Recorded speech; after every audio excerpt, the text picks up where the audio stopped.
Hey, so ladies and gentlemen, we're back. If you haven't had an opportunity to watch the Game of Thrones episode called First of His Name, stop listening now. Major spoilers, here we go. Cersei and Tywin plan the crown's next move. Dany discusses future plans. Jon Snow begins a new mission. We're talking about Game of Thrones and tonight's episode that aired tonight, May 4th, aka Star Wars Day 2014. Oh my gosh, it was crazy. It was one of the best episodes of Game of Thrones, alright? I've been asking for a very long time, man, that Hodor get some action, man, because he's such a big guy. He's a big character on Game of Thrones, and you can't miss him, man. As soon as he starts going, Hodor, Hodor, you know, you just absolutely, you love him, and you're like, man, this is one of the greatest characters on Game of Thrones. So, tonight, he got his moment, man. It was crazy, man, because I'm going to start there. I'm going to start right there in that area, and then we'll kind of branch off and go in other places. But we're inside of Craster's Keep. Bran, Mir, Hodor, Jojen, they're all tied up inside of this little building.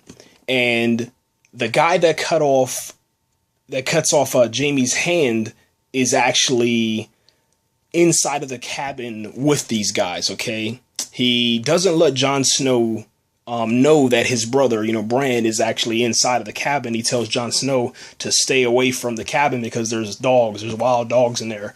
And if we go near the cabin, it might make the dogs bark, and then it'll give up their position or whatever. And he lies, man. And it gets you kind of nervous a little bit because obviously we're talking about Game of Thrones, and you don't know if they're going to... if they're going to pull a fast one on us again and either A, kill off another character, B, torture somebody, or something bad's going to happen, okay? So you're nervous. The guy named Locke, he comes up to Bran, he cuts him on his left or right leg because Bran wouldn't give him his name, okay? But Locke, immediately recognized him. He cuts Bran in his leg. Bran obviously didn't feel anything because he can't use his legs. And he picks Bran up. Before he picks him up, though, he says, if you make a sound, I'm going to slit the throats of Hodor, Mir, and Jojen. And Bran's like, okay, I'll be quiet. And then, Locke picks him up on the shoulders, takes him outside. All of a sudden, man, as he's picking Bran up, and he puts him over his shoulder, you see Bran, start to use his magical warg powers, and his eyes roll back to the back of his head. They go white, this dark cloud gray, and all of a sudden, you're like, okay, maybe he's just doing this because, he wants to go to another place, so he won't feel anything if he's going to be tortured by Locke or whatever. But that's not the case, man. His eyes go gray. All of a sudden, the camera pans over or cuts over to Hodor, and Hodor's eyes go gray. You see where I'm going here, right? Yeah. All of a sudden, man, Hodor, the whole entire time, he's just rocking. He's like, Hodor. He's rocking back and forth. He's rocking Hodor, hitting his head against the back of the wall, trying to escape the chains, but he's not really trying to break free.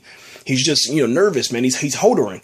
And all of a sudden, man, he goes into that warg state, and then Hodor, he stops Hodoring.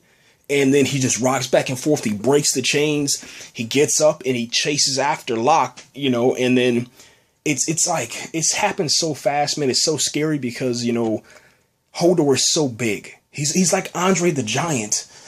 And he grabs Locke, Bran falls to the ground. He grabs Locke, picks Locke up with one hand into the air. Hodor's like, 7 feet tall. He picks Bran up. Now Bran's like 10, 11 feet in the air.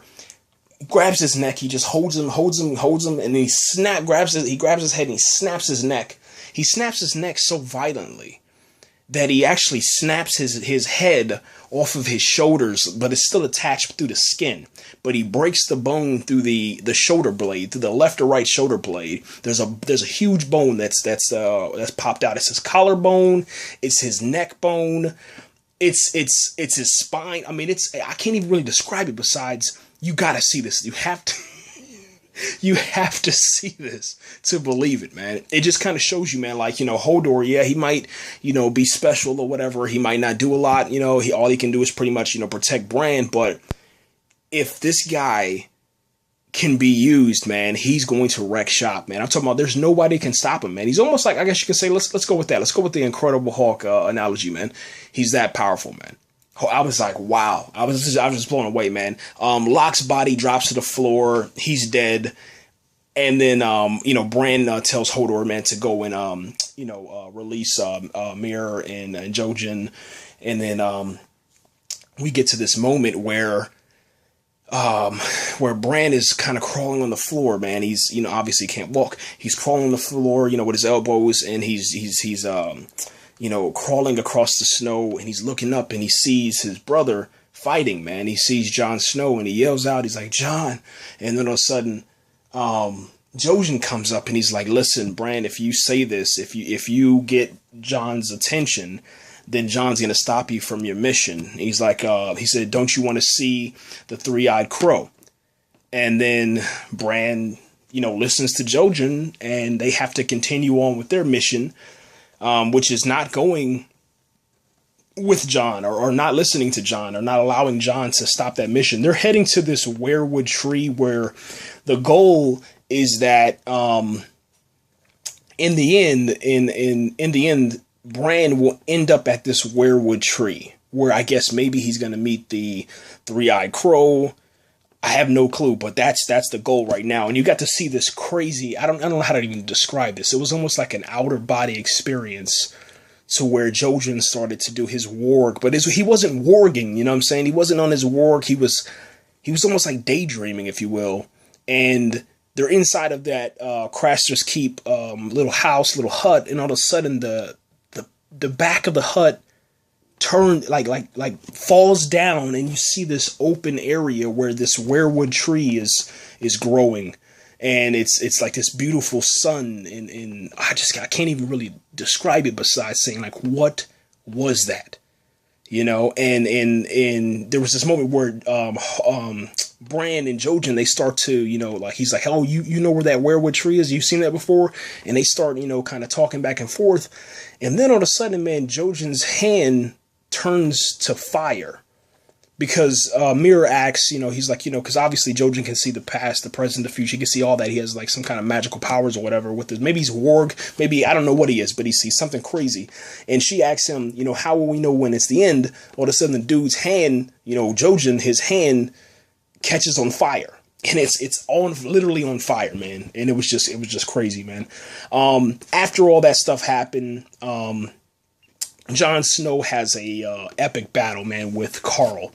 All of a sudden, man, they're going at it, man. It's almost like something out of Star Wars. I'm not gonna lie about that. Even just because of Star Wars Day, I was watching episode 1 through 6, and it was just crazy. There was just so many lightsabers and stuff, and that's what that tonight's episode felt like for Game of Thrones, because Carl and Jon Snow are going back at it.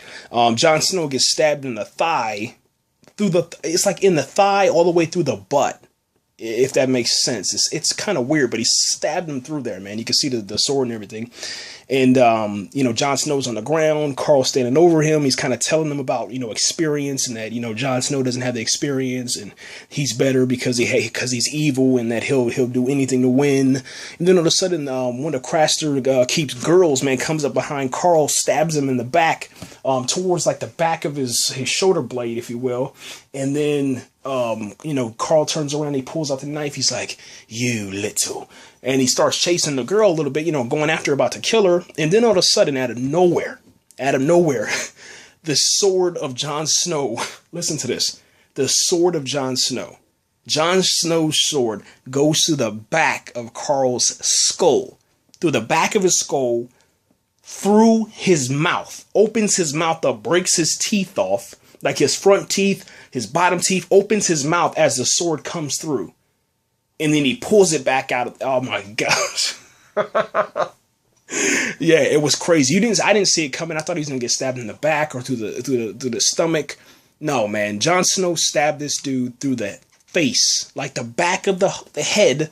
Touch the back of your head, and then open your mouth. That's what happens. As soon as you touch the back of your head, your mouth opens. The sword goes in. It gets yanked out, and then Carl's body drops to the ground. And then obviously that's the end of the episode. It was just crazy, man. Not really the end of the episode, but that was like nearing the episode. You only had like 30 more seconds left. What happened at the end of the episode, we'll go ahead and wrap this up. Craster's Keep is no more. It was burned down. And then Jon Snow, obviously he has freed the women of Craster's Keep. He invited them to come back with him, but they decided not to. And they just said, burn the place down. And that was the end of the episode right there. And Jon Snow has also been reunited with his direwolf, which was just awesome. Let me see what else. I want to stop here. That's about 10 minutes. Let me stop here because I'm going to actually break this up into a couple parts because I'm going to be talking a whole lot about different stuff. So I'm going to break this up. And I'll upload, obviously, I'll piece these together to where you can listen to the whole entire thing. But that's it, guys. Thanks again for listening, man. We're out of here. Okay, so ladies and gentlemen, we're back. We're talking about the Game of Thrones episode, the first of his name. Stop listening now if you haven't had an opportunity to watch that. Here we go. Cersei and Tywin plan the Crown's next move. Dany discusses future plans. Jon Snow begins a new mission.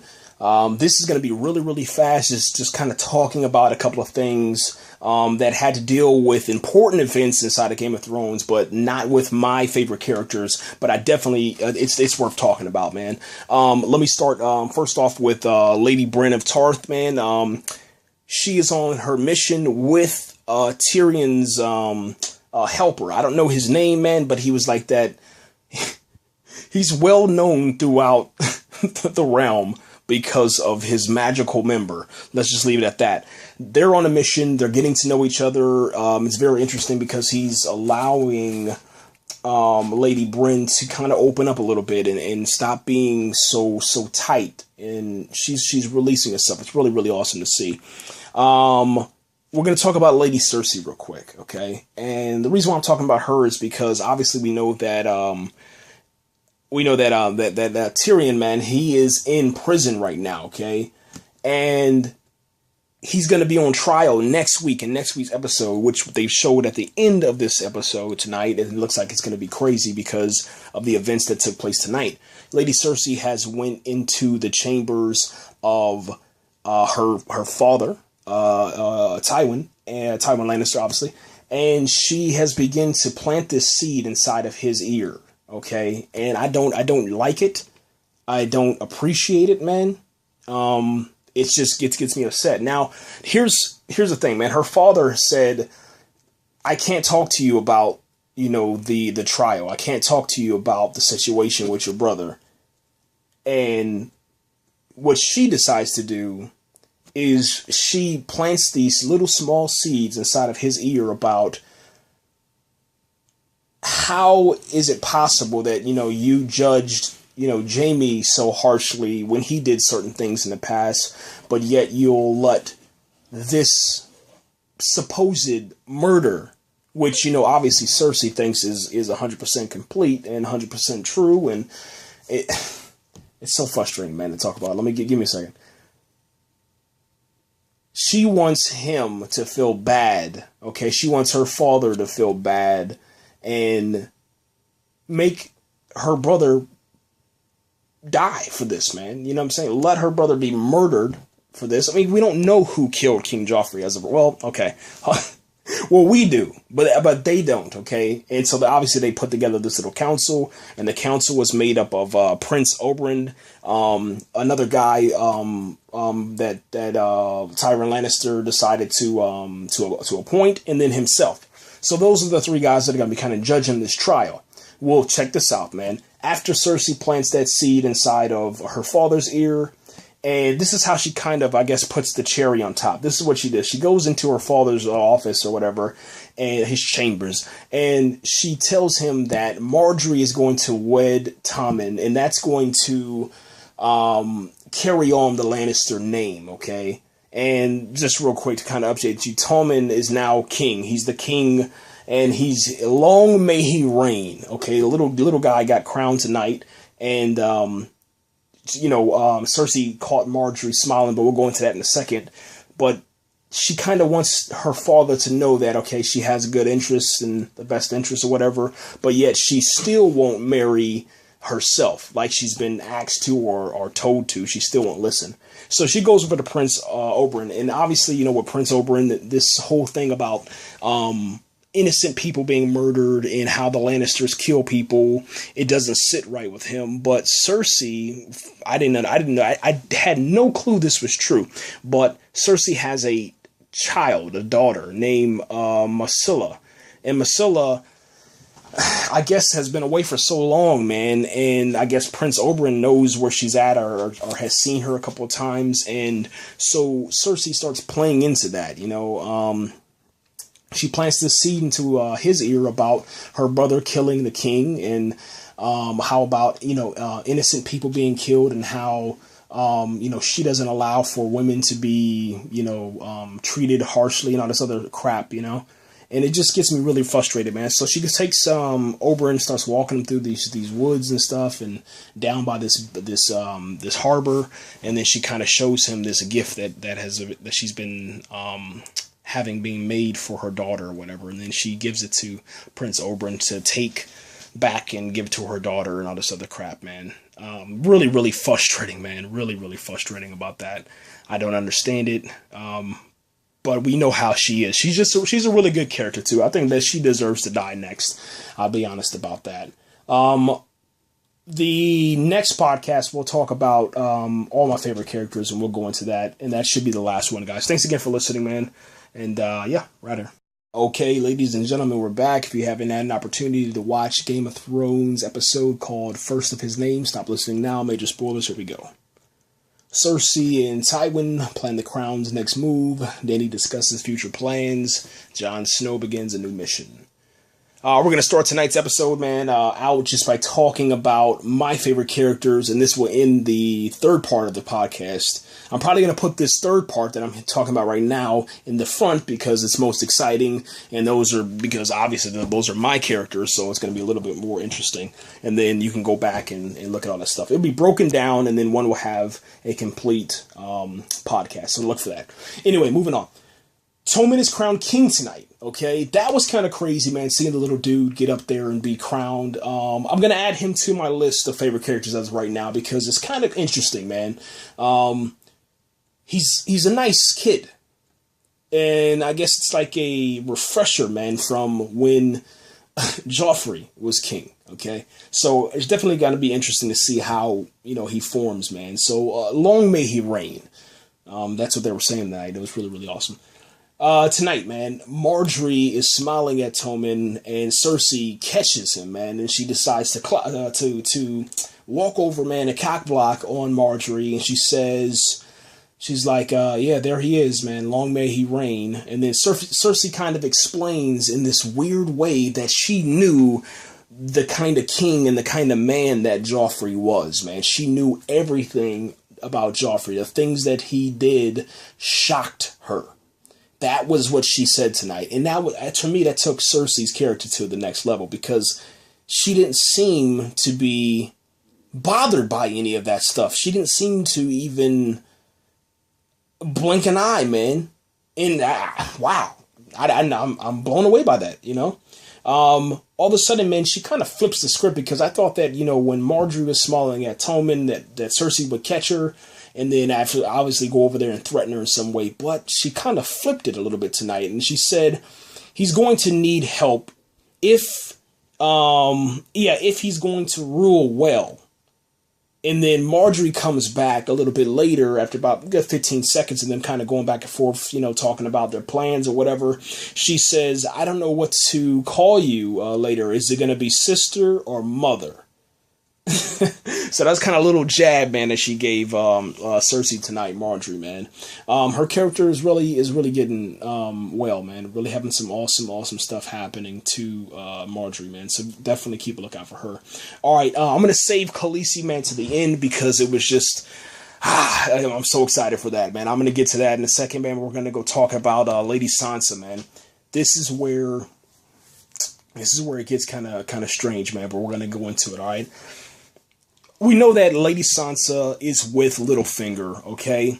And Littlefinger is taking Lady Sansa to Eyrie, which I didn't recognize the name because I watched Game of Thrones seasons 1 through 3 in a kind of like marathon, binge watching type way. And it happened so fast once I got done with the, 3 seasons, because it's only, 10 episodes apiece. I didn't really pay attention to the names. I do remember the characters, the ones that I liked. I actually wrote them down and stuff like that. But Erie is the place where the creepy, strange lady that feeds her son, her like grown little son, like, 7, 8, 9 years old, from the teat, man. Okay. So she still breastfeeds her son. That's where Littlefinger is taking Lady Sansa, man, and they're heading into Erie through this thing called the Bloody Gate. Okay, it's like this path where archers are on the top, and as you pass through and try to, I guess, overtake that realm, if you will, you will be destroyed, and you will be murdered by the archers that are above. And it was really, really awesome to kind of see that. They walked you through it, they explained it very well through the characters, and it was really cool, man. Lady Sansa has to hide herself. She has to cover herself and disguise herself, because there are a lot of people that, I guess, would do bad things to Lady Sansa, man. I said that was kind of cool to see Littlefinger do that, man. Okay, this is one of the things about the Bloody Gate. It says and the kingdom. The kingdom has never been overcome in 1,000 years, man. Okay, so 1,000 years of whoever's been reigning there, no one has overthrown those gates, man. So that's you can just tell the defense that that the Bloody Gate has, man. It was really, really awesome, man. Okay, so Littlefinger, man, Lord Baelish, man, he was giving Lady Sansa, man, like this kind of life lesson, and he calls her, now, I guess you could say Lady Sansa is now known as Elaine, his niece. That's what he kind of introduces her as, Elaine, his niece. And then all of a sudden you walk inside of Erie, and then there's that mother I was telling you about that breastfeeds her son, man. That lady's name is Lysa, and her son is named Robin, okay? And thankfully we didn't see any of that, but we did get to see it in the breastfeeding. We did get to see that they're still kind of close a little bit, but he's, Robin's definitely grown up now. He's not sitting on his, well, he's still sitting on his mother's lap, but it's, but I guess it's just in a little bit better taste now, okay? Yeah. Lady Sansa, she comes up and she's like, Aunt Lisa, it's good to see you again. And then Lisa she's like, no, you can't say that anymore. Don't let them. You can say that now, but don't let anybody hear you say that anymore, because it'll put everything in jeopardy or whatever. And then they give each other a hug. They catch up a little bit, and then Lady Lisa, she tells Robin to take Lady Sansa, who is Robin's cousin. They're cousins. I want to make sure you guys understand that they're cousins. Take Lady Sansa to her chambers, man. And then all of a sudden, in this weird way, I mean, I guess I didn't even see it coming. I thought they were brothers, or they were something else, man. But Littlefinger is standing there, and all of a sudden, Lysa, she decides to kiss Littlefinger. Okay, so Lord Baelish is courting her, but he won't commit to her, and she wants to get married. And this was just crazy, because you were talking about Lord Baelish, man, who's a very clever character. He's very intelligent. It takes a very long time for someone to, I guess, trick him or manipulate him. You rarely see that happening, okay? Unless, his back is to the wall, and obviously he has to do what he has to do. That's what happened tonight, man. This Lysa lady, man, she decides to start spilling out all this stuff, man. Apparently, Littlefinger is behind a lot of the murders, man. A lot of the death of courts. And she says this out loud. She says, I was the one that put the poison inside of Jon's wine, just as you instructed me to. I'm the one that did this, and that. And then she starts kind of getting in this crazy, lunatic, crazy ex-girlfriend, psycho lady type vibe, man. And then Littlefinger, in order to shut her up and silence her, man, he kisses her. And I guess, the passion between them, or she likes him so much that she's silenced, but then she says, I want to get married. And then Lord Baelish is like, well, let me get cleaned up first. And then once I'm clean, I'll call for, the preacher and the pastor or whatever, the minister, to come and wed us. All of a sudden, Lysa, she walks up to the door. She opens the door, okay? and there's a minister, a priest there to marry them. And and you got to see the look on Lord Baelish's face, man. His face just turned pretty much pale. It was just like, what? He was just looking like, oh my gosh, I can't believe this happened. But there was nothing he can do. His back was to the wall, nothing he can do, and it just happened, man. So they got married, and then she says, after tonight, once we're married or whatever, I'm gonna be screaming your name across the narrow sea, so loud, screaming your name so loud that they can hear it across the narrow sea. Really, really funny scene, man. In tonight, okay. So we did that. We're gonna talk about the debt real quick, man. The debt of the Lannisters. The Lannisters are in tremendous debt. This was just interesting. It's not really a character of mine, but it's just interesting to know. The Lannisters are in debt, man, to the Iron Bank. The Iron Bank is a temple inside of the Game of Thrones realm or universe, whatever you want to call it. And okay, so after Littlefinger, man, marries Robin's mom, you hear her screaming across the narrow sea, which is really funny, like I stated before. But then all of a sudden, we fast forward to a later scene after, she's married to Littlefinger.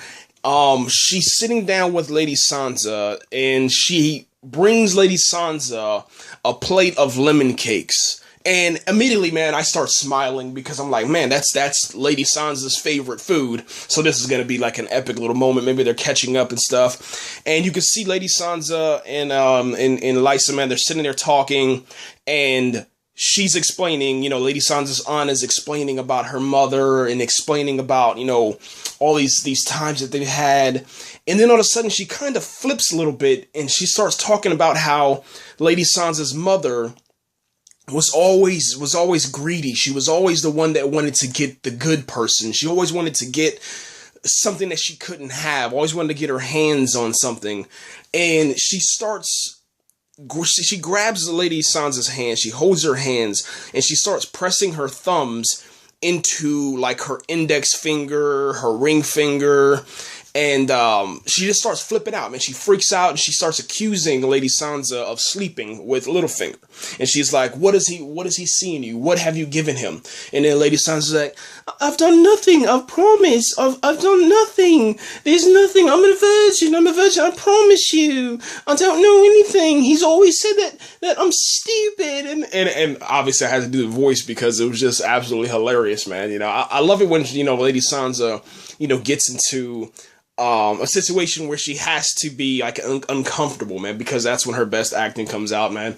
I love that. But as she's talking, like she's literally pushing her hands in. So Lady Sansa, she says, "You're hurting me. Please stop. You're hurting me." And then after that, once her aunt sees that she's not, lying anymore, she releases her hands and then she comes up to her. She puts her head like on her stomach as she's standing up in front of her. Lady Sansa's sitting in her seat and she hugs her and she's like, there, child. Everything's going to be okay.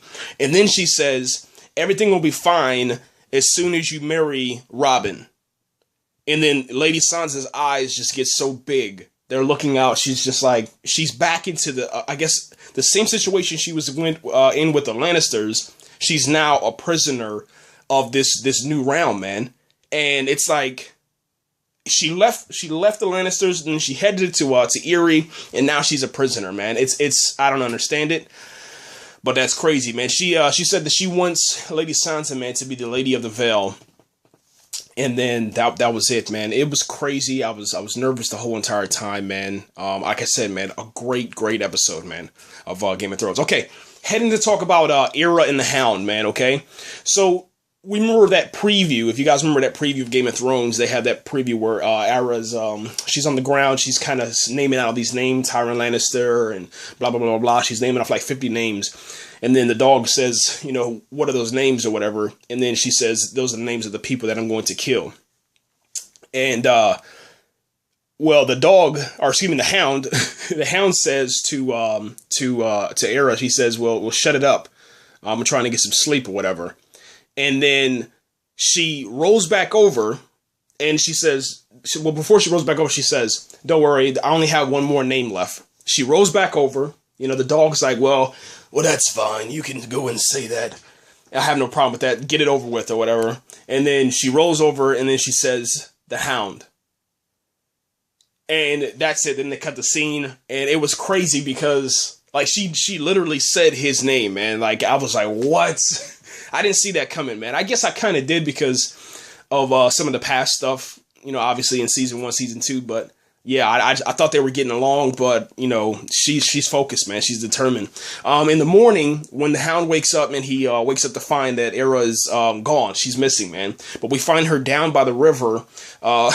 Yeah, I was thinking about Chris Farley, but yeah, she was down by the river doing this water dancing, and she was taught that back in I think like season 1 or season 2, one of the two, and by that one great warrior, that great master of the land, great swordsman that ended up sacrificing himself, you know, when he fought those guys with those wooden sword. And then the dog, I mean the Hound comes down there and he's like, "What are you doing down there? It doesn't make any sense." He's like, "Don't leave like that again without telling me," or whatever. And then she kind of defends herself and says, "I'm down here, you know, water dancing." He's like, "Well, what's water dancing?" And then she kind of explains to him, and then she explains to him about the master was killed, and he was killed by somebody in the land that really wasn't a warrior. And then the Hound starts laughing, and then Arya says, "How you want me to try it out on you or whatever and see if you can defend it?" And he says, "Well, give it a try." Well, she goes a little too far and she actually stabs him in the stomach.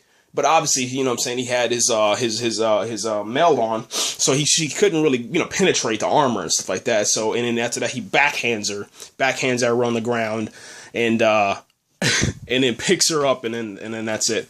And then they cut to the man. He kind of taught her like a life lesson, I guess you can say, man. That if in order to win a battle, you have to have a big sword, and you have to have the skills to use a sword, man. So that was kind of like a little life lesson there, man. And the last thing that we'll talk about, I'm gonna cut it to another. Podcast, man, because this one is I need to talk about this for a little bit.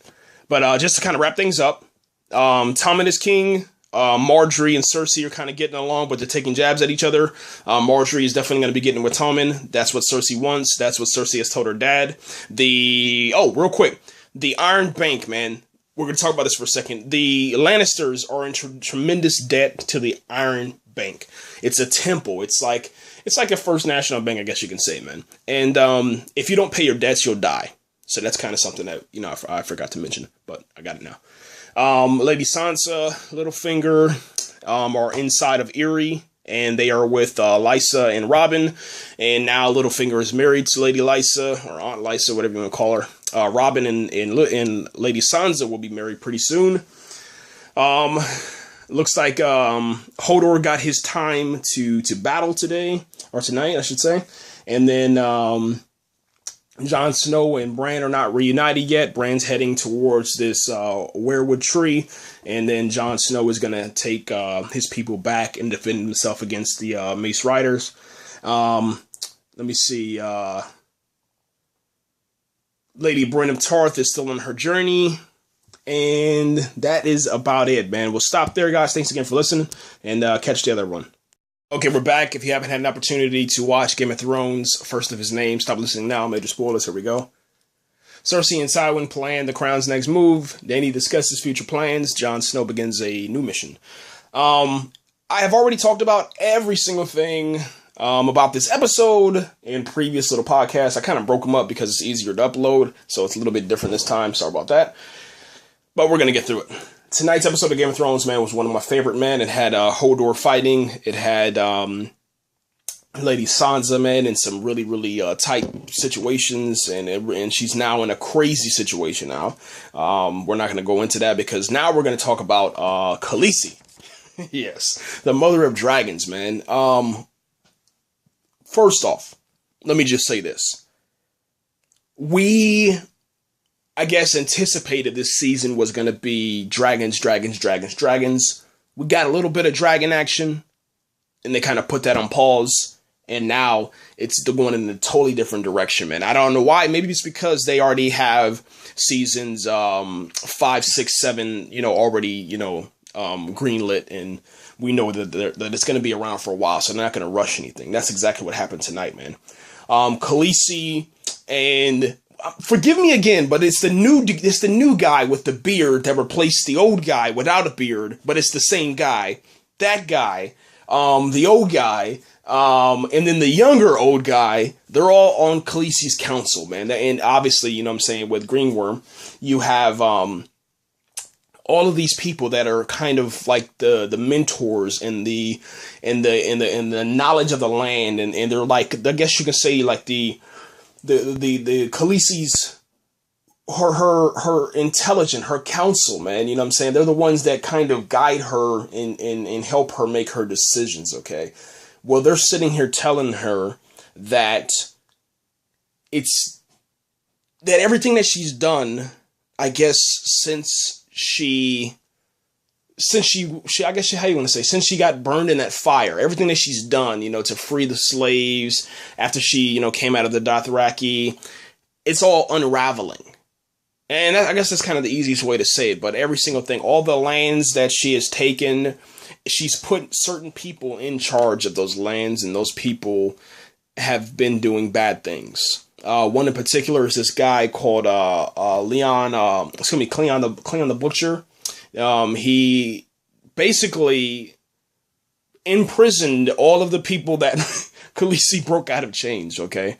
And the liberation is not going as planned. So now Khaleesi has to make a decision, and she makes that decision by asking one of her guys for help, and then he gives her the best advice that she can, and this is what she comes up with. She says, "I would do what queens do. I will rule." So we're not going to Westeros, and I guess that's kind of good, because obviously we have a lot of stuff to cover, and we're nowhere near completion. We have to, you know, get through this debt situation with Tyrion Lannister. We have to marry Marjorie and Tommen. We have to see the Mace Riders. We have Bran going to this weirwood tree. There's so many different things that are going on. Even Brienne of Tarth, man, she's on a mission right now, you know. There's so many things that have to be done before, you know, the dragons come in and rain fire across the land and burn all these people that deserve to be burned, and justice, you know, could be served, but it's not going to happen, man. Khaleesi says, "How can I rule 7 kingdoms when I cannot conquer Slaves Bay?" And that's the main focus right now. Slaves Bay is no longer secure. It was secure, and I guess I don't know how she's going to handle this, but it's going to be bad for whoever this butcher guy is. If they're going to actually show him, I don't know, or if he just like a, you know, a tall tale in the land or something like that. I don't know, but whoever these people are that have made Khaleesi, the mother of dragons, freer of slaves, breaker of chains. I mean, there's thousands of different names for her because she's that awesome. They're going to make her, and instead of going forward, they're going to make her backtrack, you know, over all those kingdoms that she's conquered. And that's going to do nothing but just, I don't know, make her angry, you know, and hopefully she's not turning into like the queen that rules, but doesn't go anywhere. Hopefully she's not going to turn into that type of character. Hopefully she's still going to be the Khaleesi that we know and love, especially the Khaleesi that I know and love, okay? And that's what I'm kind of worried about, because she could turn into, you know, a queen that sits on the Iron Throne, man, just kind of sitting there stagnant, not doing anything.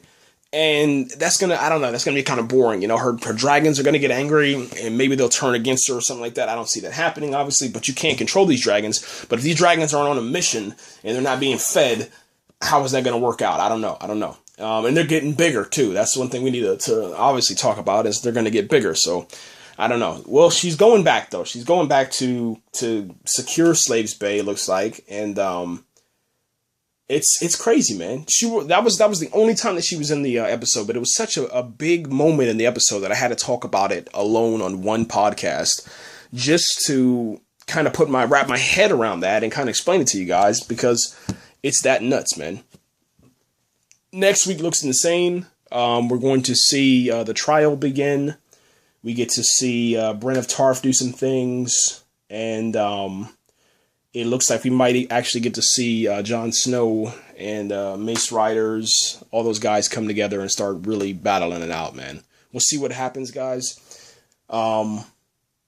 I was offline for a couple of days from Friday, Saturday, and Sunday, but now I'm back, so you'll see it. You'll see the actual Game of Thrones podcast, Californication podcast, all those different shows actually uploaded on the day or the night that they, air instead of like a day later. Just because I took some time off, and I wanted to, get offline for a little bit and actually go live life, man.